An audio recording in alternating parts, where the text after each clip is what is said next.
I still suffer from underdog psychosis. Sometimes I'm in situations or in meetings or board meetings, or I quite often invited to Parliament. What am I doing here? This wasn't what was meant to happen.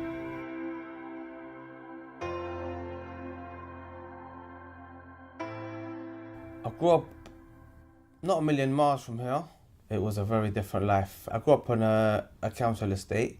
Growing up in the 70s and early 80s, life was very different, especially for the only Asian kid on my council estate.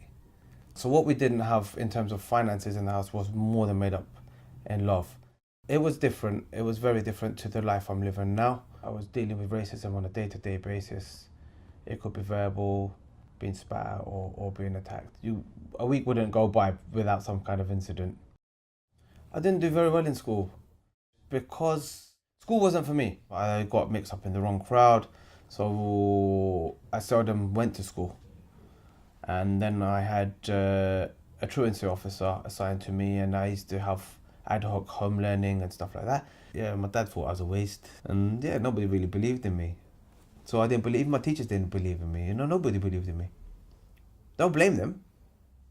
What led me to study at South Bank University was the fact that I was encouraged by the head of science at my college, at Hendon College. He said I should apply to university. At the time, I was discouraged because I hadn't known anyone that else had been to university.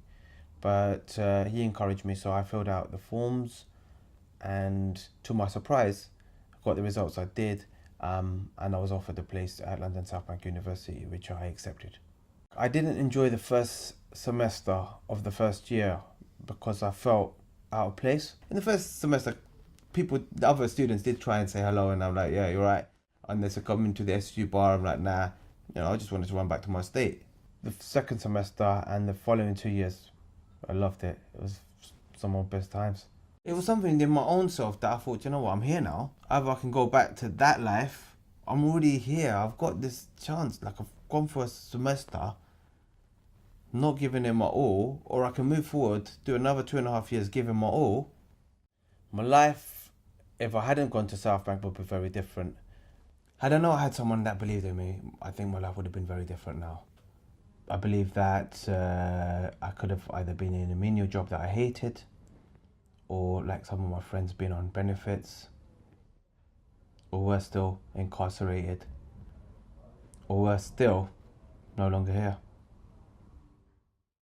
One of the things on my bucket list is I wanted to have my own business by the time I was 40. I felt like a weekend parent, working in the city. I was leaving in the mornings, my young children were sleeping, I'd get home in the evenings, they're in bed, and I wouldn't really see my kids awake till the weekend. And my wife used to send clips of them crawling for the first time and things like that. Initially, I set up in a box room at my mum and dad's house. I did that for about 13 months before moving into serviced offices. But yeah, so it was set up entirely by me, self-funded, and now I have an excellent team around me to support me. My company is called Buckingham Futures. We're a niche recruitment business, placing professionals in the environmental sector. Success is not just money. Success is having a balanced life. Success is being the person that everybody, apart from your mum, thought you couldn't be. That's success.